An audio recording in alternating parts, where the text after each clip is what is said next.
उसने बाजार से अंडे, दूध, दलिया, हरी सब्जी और कुछ मेवा ली और घर आकर राधा और पूर्वी ने देविका के लिए अच्छा खाना बनाया।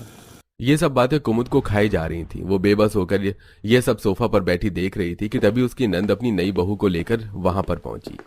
अरे सरिता, तुम और तनु को भी लेकर आई हो? हाँ भाभी, मैंने सोचा कि क्यों ना अपनी बहू को आप और आपकी नई बहुओं से मिलवा लाऊं। वैसे कहाँ हैं आपकी बहुएं, और घर में ठीक तो रह रही है ना? हाँ हाँ, मेरी बहुएं भी बिल्कुल मेरी तरह ही सुंदर है। वैसे तुम्हारी बहू भी कुछ कम नहीं है, काफी सुंदर बहू मिली है तुम्हें भी।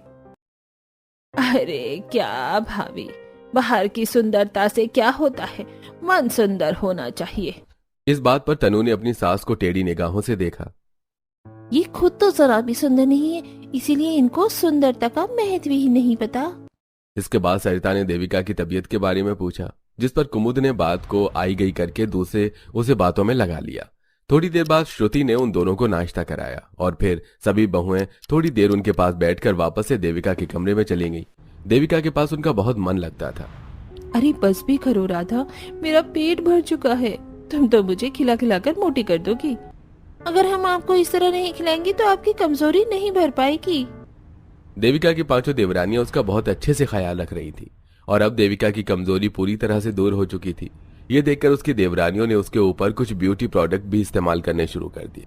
देविका के मना करने पर भी वो कभी उसके चेहरे पर फेशियल किया करती तो कभी उसके बालों पर ट्रीटमेंट किया करती। इससे देविका को पता चला कि उसकी चारों देवरानियां काफी मॉडर्न थी। देविका अब पहले से काफी सुंदर दिखने लगी थी। उसका असली निखरा हुआ रंग उभर आया था और उसके बाल भी लंबे और सुंदर हो गए थे। फिर एक दिन पूर्वी उसका मेकअप कर रही थी, वहीं श्रुति उसके बाल बना रही थी।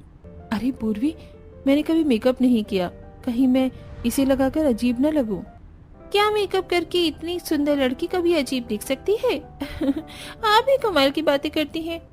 क्या सुंदर, और वो भी मैं? थोड़ी देर में देविका को पूरी तरह तैयार करके उसकी देवरानियों ने उसे शीशे के सामने लाकर खड़ा कर दिया।